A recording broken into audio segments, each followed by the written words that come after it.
بالله من الشيطان الرجيم ولقد يسرنا القرآن للذكر فهل من مدكر وقال النبي صلى الله عليه وسلم خيركم من تعلم القرآن وعلمه. Yang sama-sama kami muliakan pembina atau penasihat Pondok Pesantren Halimatus Sa'diyah NW Lendang Nangka, yang sama-sama kita muliakan Ketua Yayasan, Sekretaris Yayasan Pondok Pesantren Halimatus Sa'diyah, yang sama-sama kami muliakan para tokoh agama, tokoh masyarakat, yang sama-sama kami muliakan dan sedang berbahagia pada pagi hari ini, ananda kami Fatimah beserta wali santrinya, singkatnya para hadirin wal hadirat rahimakumullah. Alhamdulillah Rabbil Alamin, kembali kita bersyukur kepada Allah Subhanahu wa Ta'ala di tengah cuaca yang masih mendung. Allah Subhanahu wa Ta'ala masih meringankan langkah kaki kita. Allah Subhanahu wa Ta'ala masih memberikan kita kesehatan dan kesempatan untuk kita bisa sama-sama menghadiri kegiatan yang sangat mulia pada pagi hari ini, yakni khataman Al-Quran dan imtihan perdana TPQ Halimatus Sa'diyah. Semoga Bapak Ibu yang hadir dalam khataman kali ini senantiasa diberikan balasan yang sebaik-baiknya oleh Allah Subhanahu wa Ta'ala. Jazakumullahu khairal jazaa. Kemudian yang berikutnya, sholawat beserta salam selalu tercurah kepada manusia yang dijadikan suri tauladan dalam kehidupan kita sehari-hari, yakni baginda Nabi besar Nabi Muhammad sallallahu alaihi wasallam. Mudah-mudahan kita yang senantiasa berselawat kepada beliau, kalau kita bisa mendapatkan syafaatul ummah dari baginda Nabi sallallahu alaihi wasallam. Amin ya rabbal alamin. Bapak Ibu, para hadirin tamu undangan yang dirahmati Allah Subhanahu wa Ta'ala, kembali kita bersyukur kepada Allah Subhanahu wa Ta'ala. Alhamdulillah, metode qiraati telah sampai di desa Niki Lendang itu, di Desa Lendang Nangke, Kecamatan Mas Bage, Lombok Timur. Tentunya sampainya metode ini tiada lain dan tiada bukan disebabkan karena keberkahan dari metode itu tersendiri. Metode qiraat ini sudah ada sejak tahun 1963, Bapak sekalian, di mana metode ini disusun oleh seorang ulama di daerah Semarang, Jawa Tengah yang bernama Kiai Dahlan Salim Zarkashi, seorang ulama yang tawaduk, yang tidak ingin disebut sebagai seorang kiai, lebih senang dipanggil Pak Dahlan. Beliau ini kelahiran 28 Agustus tahun 1928. Kalau kita lihat Al-Maghfurullah Maulana Syekh juga, kalau salah nanti mau dikoreksi, beliau Al-Maghfurullah kelahiran 5 Agustus 1898. Betul ya? Ya, alhamdulillah. Kedua ulama ini kalau kita ingin melihat sama-sama kelahiran bulan Agustus. Dan kalau kita konversi atau rubah bulan Masehi atau Miladiah ini, kalau Kiai Dahlan ini bertepatan lahirnya di tanggal 12 Rabiul Awal. Termasuk Al-Maghfurullah juga lahir di bulan Rabiul Awal, Masya Allah. Ada berapa kemiripan kerugikan. Kemudian kemiripan yang berikutnya, yakni kedua ulama ini memiliki visi yang sama, ya, untuk mencerdaskan kehidupan bangsa dengan ilmu yang barokah. Kalau ingin kita melihat sebuah karya atau sebuah karangan, sebuah ilmu itu bermanfaat ataupun tersebar luas, tergantung bagaimana keikhlasan, ketawaduan dari bagaimana seorang mengarang sebuah ilmu. Dari tahun 1963, bagaimana Kiai Dahlan itu menyusun sebuah metode, bahkan sebelum tahun itu. Hal ini disebabkan dikarenakan kerisauan beliau. Kiai Dahlan ini pekerjaan sehari-harinya berdagang, Bapak Ibu, berdagang, bahasa Indonesia ini berdagang sehari-hari. Namun beliau di samping itu sebagai juga pemerhati bacaan Al-Quran umat Islam pada waktu itu.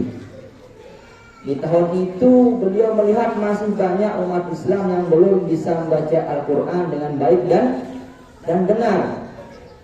Termasuk juga al-maghfurlah berdasarkan nazam atau langgam yang tadi, langgam batu ngompal itu memiliki fikir yang sama. Bahwasanya kita harus belajar Al-Quran pada ahlinya. Mari berburu pada ahlinya, seperti itu. Dan ini tentu berdasarkan firman Allah Subhanahu wa taala, walaqad yassarnal Qur'ana lidzikri fahal min muddakir. Dan sungguh Allah Subhanahu wa taala telah memudahkan Al-Quran itu untuk dibaca. Allah sudah memudahkan Al-Quran itu untuk dihafal. Allah memudahkan Al-Quran itu untuk diamalkan isinya. Fahal min muddakir, siapa di antara umatku yang mau mengambil pelajaran dari hal itu semua. Maka kalau kita ingin melihat tulisan di atas panggung, di spanduk, jangan mewariskan bacaan Al-Quran yang salah, karena yang benar itu mudah. Ketika Allah sudah mengatakan itu mudah, maka itu pasti sangat mudah. Walaqad, bahkan di sana ada harfu taukid, ya, mengatakan, menguatkan bahwasanya benar-benar Al-Quran itu mudah. Dan bukti Al-Quran itu mudah sudah terbukti Bapak Ibu sekalian. Bagaimana ampura orang yang tidak bisa melihat itu, kalau kita buta ya, yang buta saja bisa membaca Al-Quran, bahkan menghafalkan Al-Quran.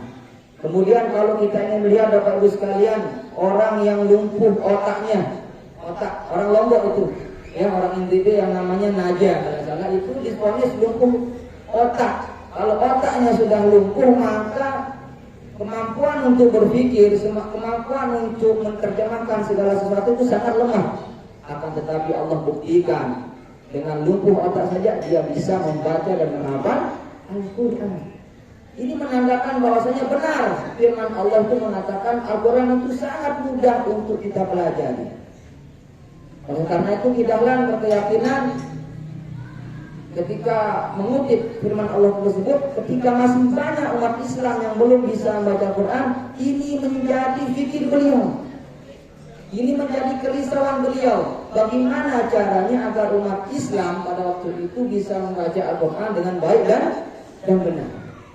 Oleh karena itu beliau ingin membuat sebuah karya, ingin buat sebuah metode yang bagaimana metode ini bisa digunakan oleh seluruh orang, seluruh umat Indonesia pada umumnya, ya. Karena pada waktu kita terdahulu terkenal sebuah metode yang sangat masyhur di kalangan ulama-ulama kita terdahulu dan menghadirkan banyak ulama-ulama Quran yang dikenal dengan metode kaidah Baghdadiyah.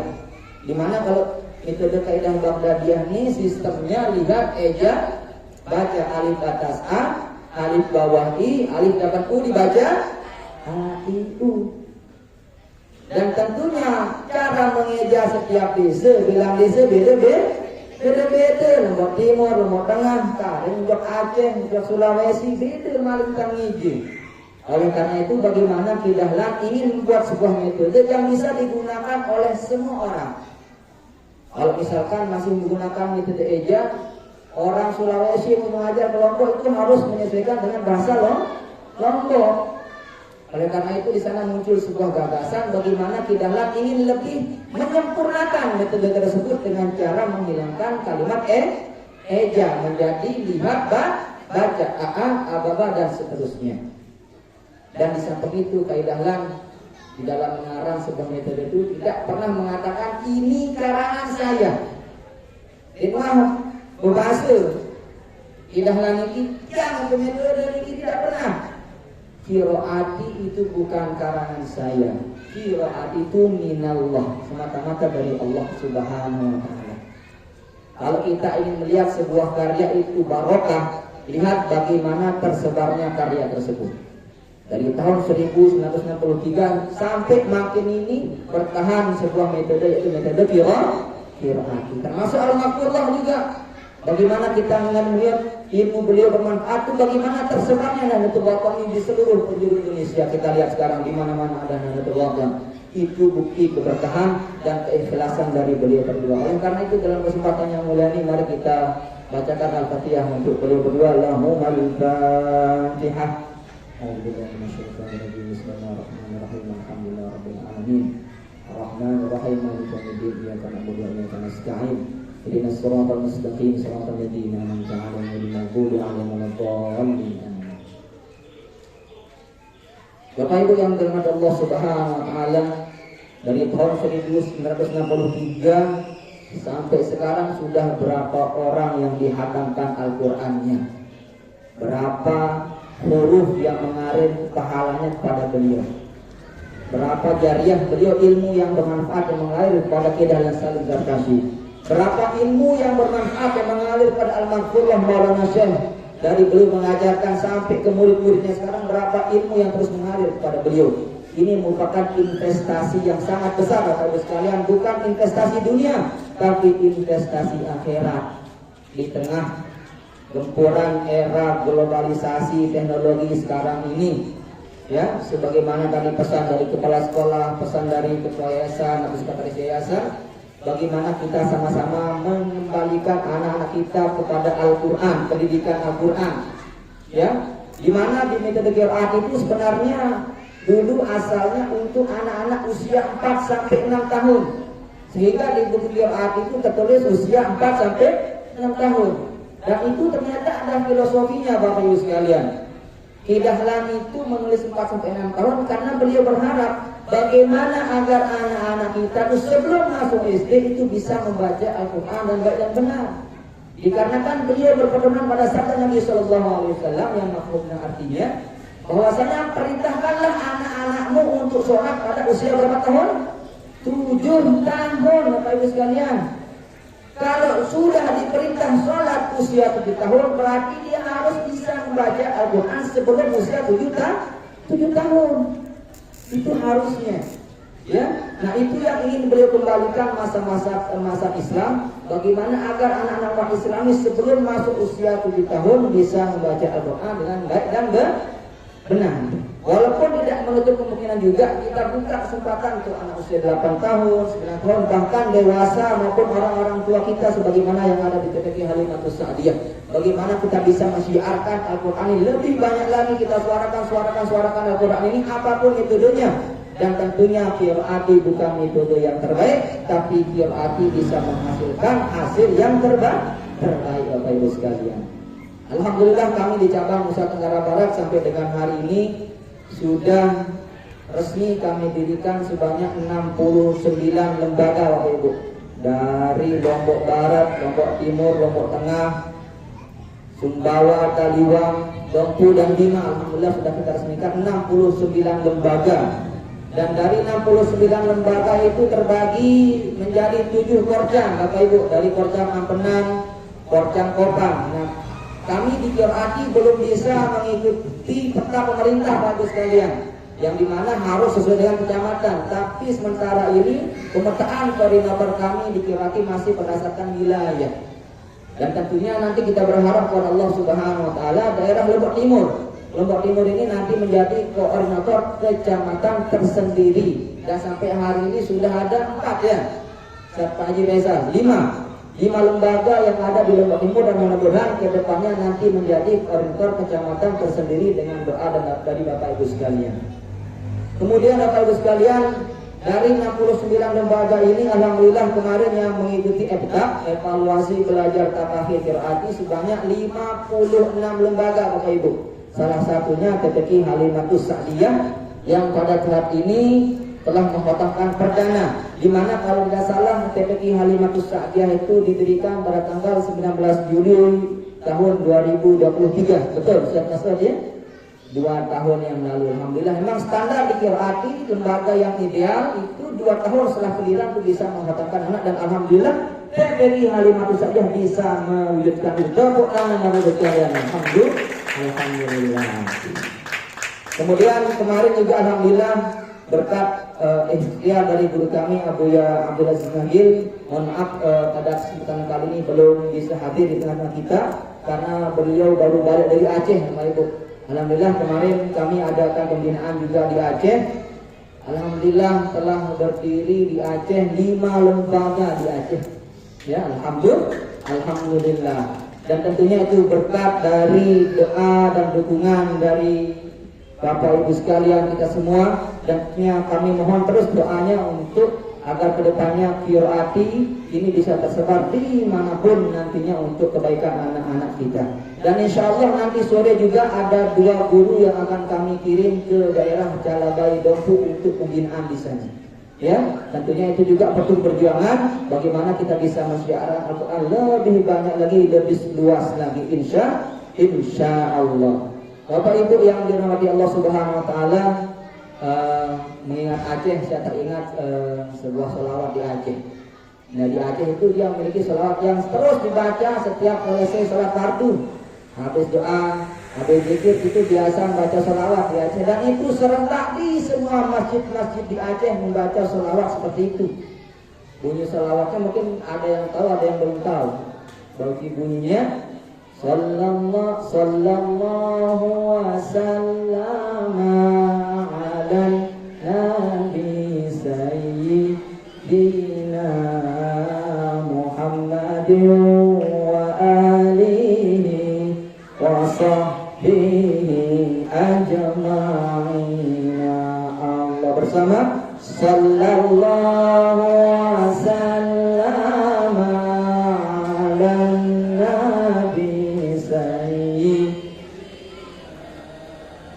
Muhammadin wa alihi wa sahbihi ajma'in. Lagi sekali bersama, sallallahu wasallam ala nabi sayyidina Muhammadin wa alihi wa sahbihi ajma'in. Allahumma shalli wa sallim wa barik alaihi wa ala alihi. Bapak Ibu sekalian, untuk mengakhiri sambutan kami pada pagi hari ini, ada pesan yang ingin kami sampaikan kepada anak-anak kami yang sudah khatam, di mana pesan ini berasal langsung dari Kidahlan untuk anak-anak kita yang sudah khataman. Akan tetapi kalau kita ingin melihat, ternyata pesan ini juga untuk kita semua, kamu hadirin yang hadir mahadirat yang hadir pada khataman kali ini. Ya, pesan yang pertama anak sekalian bisa diperhatikan. Ya, pesan yang pertama untuk anak-anak yang sudah khatam ini adalah bagaimana agar anak-anak kita senantiasa menjaga bacaan Al-Qur'annya. Ya, sebagaimana disampaikan Ketua Yayasan tadi, bagaimana agar anak-anak kita setelah khatam ini terus menjaga bacaan Al-Qur'annya. Bagaimana caranya? Senantiasa ngaji atau tadarus di rumah sebanyak berapa juz anak-anak? Satu juz. Siap, 1 juz atau 2 juz pintar? 1 atau 2? 1 juz. Nah itu ya. Mana ibunya? Ibu, bapak, nah ini didengarkan ya. Insya Allah setelah ini anak kita siap ngaji 1 juz di rumah, didampingi, nanti diatur waktunya bapak ibu sekalian. Diatur, mungkin dicicil habis sholat zuhur, sholat subuh 2 lembar, atau disepakati. Intinya disepakati bersama anak. Kalau kita tidak sepakati, nanti dia akan semau-maunya. Tapi kita sepakati, saya sepakati habis subuh dan habis maghrib sampai isya. Itu disepakati bersama anak. Buatkan jadwal. Setiap hari ngaji di rumah, tempel di rumah, jam sekian sampai jam sekian, itu disepakati untuk sebagai pengingat kita di rumah. Siap insya Allah? Insya Allah, mudah-mudahan kita juga bisa ngaji di rumah ya Bapak sekalian. Marah-marah selembar, sehalaman ya. Jangan sampai kita simpan Quran di lemari, kita baca, bareng puasa terus gitu. Nah itu kita baca marah-marah ini mampu niki sekedik lagu tetap kenimbang luwe mampu sekali seumur hidup ya, sedikit-sedikit 1 halaman, setengah halaman sesuai kemampuan, tapi setiap hari ya, karena sabda Nabi sallallahu alaihi wasallam, "Iqra'ul Qur'an fa innahu ya'ti yaumil qiyamah syafi'an li ashabihi." Bacalah Al-Qur'an karena kelak di yaumil qiyamah Al-Qur'an akan datang untuk beri syafaat bagi saya sanggirang bacanya. Gitu. Namun pemilih mau syafaat dalam Al-Qur'an sila memang nangke, memang nane dari sekarang kita baca Al-Quran mumpung kita masih hidup, gunakan dengan sebaik-baiknya. Kemudian pesan yang kedua, anakku sekalian, oleh Kidahlan, tidak hanya anak ini yang harus pandai ngaji, tapi yang lebih daripada itu, pesan yang kedua ini bagaimana anak-anak setelah khataman ini bisa lebih meningkatkan rasa bakti kepada kedua orang tuanya. Karena anak-anak ini tidak bisa maju di depan tanpa ridho dari kedua orang tuanya. Tentunya berdasarkan doa kedua orang tua. Ridallah fi ridal walidain. Ridhonya Allah itu terdapat di ridho kedua orang tua. Oleh karena itu anak sekalian, apapun yang kamu cita-citakan nanti tetap minta doa dan ridho dari ibu bapak. Setiap hari kita doakan kedua orang tua sehingga kita menjadi anak yang taat, anak yang salihah insya Allah. Kemudian pesan yang terakhir yang ingin kita sampaikan kepada anak-anak yang sudah khatam, bagaimana nantinya anak-anak kita setelah khataman ini bisa melanjutkan ke tahapan berikutnya. Kalau di qiraat itu ada dikenal dengan istilah PTPST pasca TPQ program tahfidz. Yang mudah-mudahan nanti di Yayasan Halimatus Sa'diyah, Pondok Pesantren Halimatus Sa'diyah bisa menyediakan wadah untuk anak-anak kita untuk melanjutkan ke tahapan berikutnya, yakni tahapan tahfidzul Quran. Nanti silakan saling koordinasi dengan Kecamatan Kopang. Bagaimana cara kita membuat, silahkan nanti setelah ini berkoordinasi sehingga ada wadah nantinya untuk anak kita bisa menyalurkan cita-cita berikutnya untuk menjadi hafiz Al-Quran. Mungkin itu saja yang dapat kami sampaikan dalam kesempatan kali ini, yang benar datangnya dari Allah Subhanahu wa taala, sedangkan segala bentuk kesalahan dan kekurangan dari penyampaian kami itu semata-mata berasal dari kekurangan kami. Al-haqqu min rabbika fala takunanna minal mumtarin. Wal-'afu minkum. Wassalamualaikum warahmatullahi wabarakatuh.